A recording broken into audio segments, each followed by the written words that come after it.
Come on, come on. Okay. I guess we're live right now. All right, y'all. I'm gonna do something really quick here. So pardon me. Let's see if I can. Okay. So where? Oh, there we go. I'm learning this stuff, guys. I just got an external, like a third-party thing set up here. So I guess, yeah. Here we are. Yeah. All right, there's some latency there. That's all good. All right, let's do this. Wow, this is good. All right, so we're gonna go do like this. Gonna go here. Gonna go here. And go for.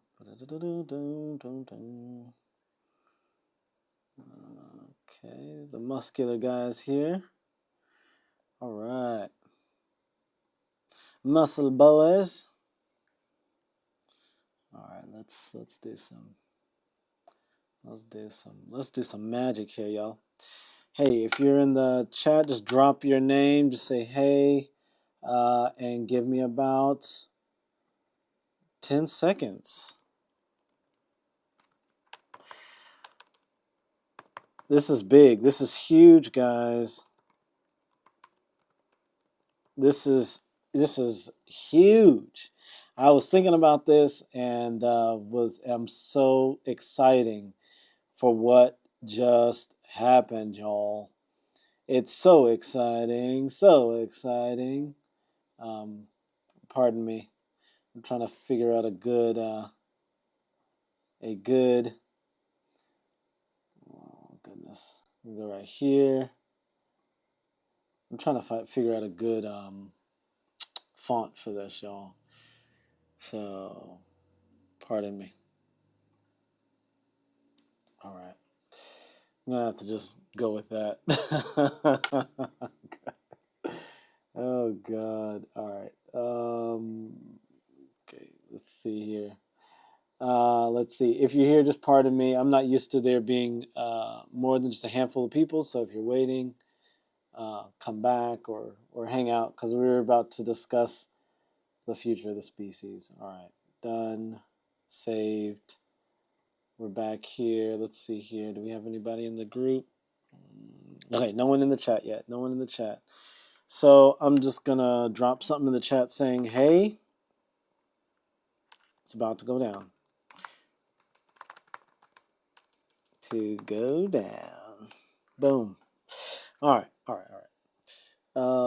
Let's see. Okay.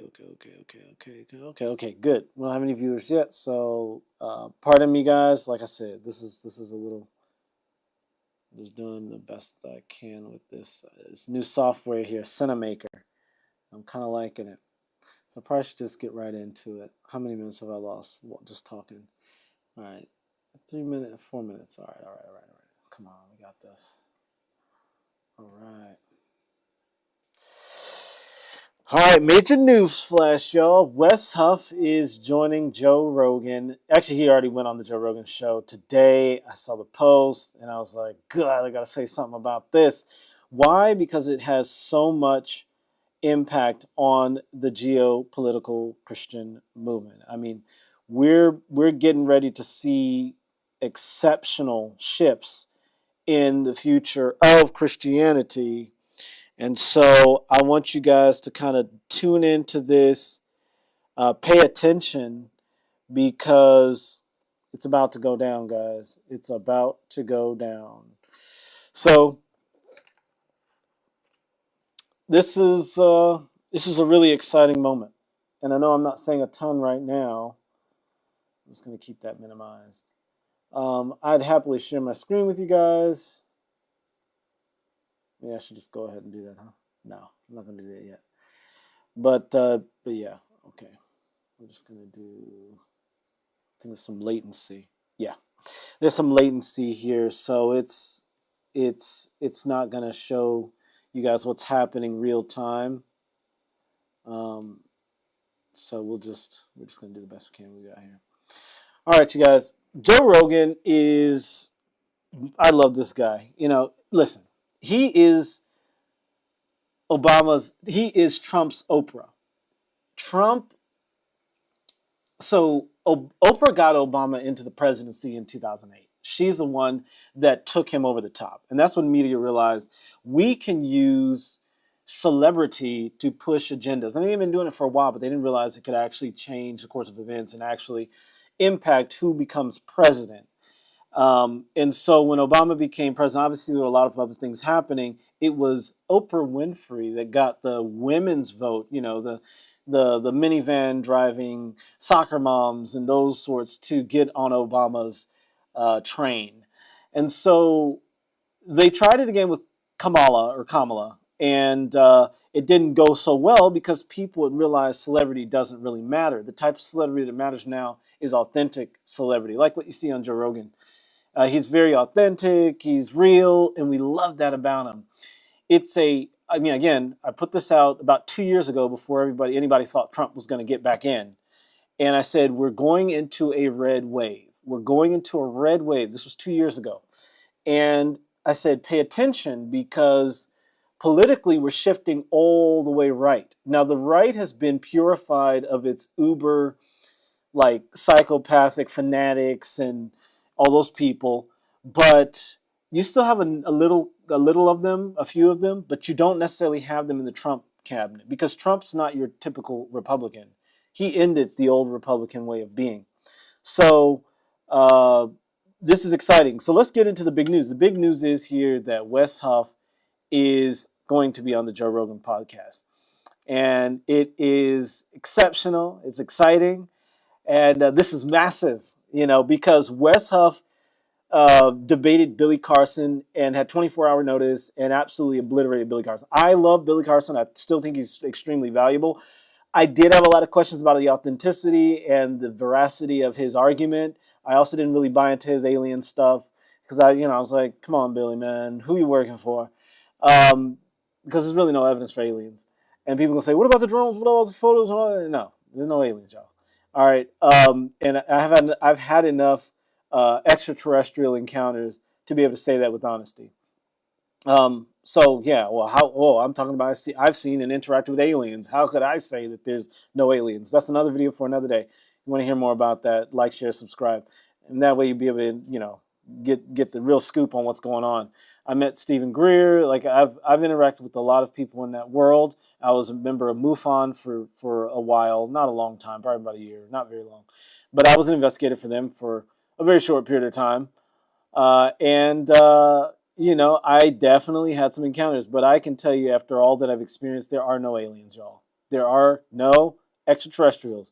But the universe is so big. It's so massive. How could there not be aliens? That's a video for another day. So, Wes Huff, massive, brilliant. There are other biblical scholars who have called some of his ideas into question. So this is just the way biblical scholarship works, People will put out a claim, they will falsify it, and they'll say, look, this is solid. This claim is something that you can, mark your watch to because it's so dependable or whatever. And then another scholar will come out and say, nope, that's complete malarkey. It's bullshit. Nobody believes it. I don't believe it. And here's why.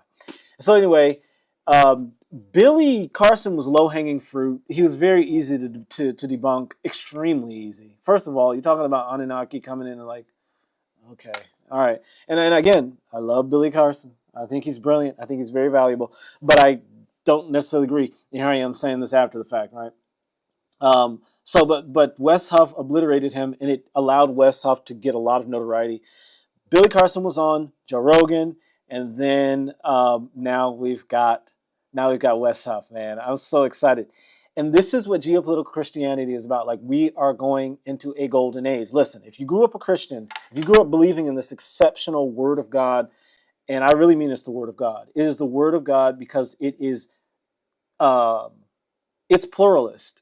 This is not the product of the Jews or the Christians. They were the latest ones to kind of appropriate it. The Jews appropriated the Torah and the Tanakh, all right? But Then the Christians appropriated the Injil or the Gospels, and then the Muslims try to appropriate it after that. Listen, y'all, this is humanity's book. This belongs to humanity. It does not belong to Christianity, Judaism, or Islam. Obviously, Islam has the Quran, the Hadith, but no, this belongs to everybody, and it's one of the greatest books ever written. So much that I know some of my ancestors, indigenous people in America. I don't have many ancestors that are indigenous, but I have enough that I can say it. Um, they were told to take the Bible when the white man came. They were told to take the Bible, but ignore everything else he brought with him. And so um, the Bible is the most important thing, and the most important compilation ever written. And this is the second most important book. So make sure you go out there and get your Hey God, Wake the Fuck Up. It's on Amazon. The link is in the description of this video. Anyway, so let's get right into it. So Wes Huff, kicking ass, getting on Joe Rogan. Joe Rogan has become more pro-Christian lately. And as a result, look, Joe Rogan is psychedelics and aliens and ancient extraterrestrial civilizations and all that, right? And then you've got Wes Huff, a devout Christian, and he has empirical evidence to support his claims. He's a scholar, a real scholar, all right? Not a Billy Carson, who again, I love, but not a Billy Carson. He's a real scholar, and he can back up his claims pretty legitimately. Now, he has been challenged by other biblical scholars, as I understand it. Again, I'm taking their claims for it, and he has not responded to that, probably because he's spending time with people that are actually going to help him to get somewhere, like Joe Rogan. But all this is essential because it has something to say. Man, this is so important, y'all. This is so important because it is the beginning of a golden age. Now, there are a lot of you who may see this and freak out because you're gay, because you're like psychedelics or something like that. And then when you see them on Joe Rogan, well, that clears up the aliens and psychedelic part of it, right? Then you're like, well, okay, at least we're seeing communication between the uber right, Christian right, which is Wes Huff is very, very right wing. I mean, as far as, and I shouldn't say he's right wing because I don't know all of his ideas. But what I will say is that he is very right leaning. He's a believer in the literal Jesus. He believes the Bible is the word of God, and he has evidence to support that. This guy's a real scholar. I've looked at his material just after hearing about him. I think I was exposed to. I had subscribed to his channel a while ago. I don't know, maybe this year or last year or something. And I just liked his little things here and there. But I subscribed to a lot of these people. And then I saw him debate Billy Carson, and I was just like, oh. This guy's legit. So I got more deep into him. I was like, I like that he tore that idea down. I like that he tore this one down. I like he tore that one down. And I was like, okay, this guy is like, he's pointing out the things I had concerns about, and he's giving a good answer for them. Again, I still don't believe in a literal Jesus, but I don't even believe that Pythagoras existed. So I have my own hypothesis for that. I haven't been able to fully falsify it, but I'm still sticking to it. I just have not seen enough evidence for either of these two existing. But look, if there was a Jesus, there definitely was a Pythagoras and a Tertullian and all these others. So I do want to believe in Jesus. I love Jesus, and I do believe in Jesus. But I believe that Jesus was allegorical. He's a metaphor. He's a personification of an idea that is an allegory for our consciousness. So anyway, what is geopolitical Christianity? Well, I've already talked about it in 100 million videos, so I won't really go into it now, but I'll just give a short analysis or a short, kind of a short intro, is that geopolitical Christianity is Christianity that fuses practicality and pleasure. That's probably not the best way to describe it. Geopolitical Christianity is the real Christianity, the Christianity that has existed since the fall of the Golden Age for 12,000 years. It is the Christianity that led Abraham, Isaac, Jacob. It's the Christianity that Jesus practiced, the Christianity of David and Solomon. And listen, if you're going to pick on what I just said about David and Solomon and Jesus and all these people practice Christianity, you know, I don't know what to say to you. But what I'm saying is Christianity in its purest form, Christianity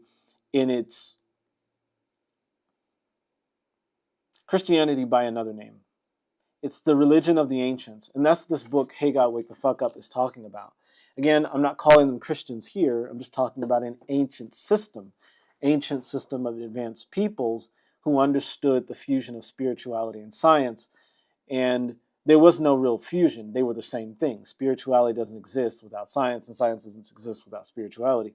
And we're starting to learn that as we explore the quantum realm. But geopolitical Christianity is Bible wisdom for real people in the real world. It's not about praying to a sky phantom. It's about cultivating the power you have within yourself. And this is exciting. So anyway, this is my first live stream with this software, and I'm kind of getting used to it. I think I'll put out a real video in the next couple of minutes, but I just wanted to kind of get my hands, get my hands into this software and kind of feel it out. Just go for it. All right, thanks for watching. That's it.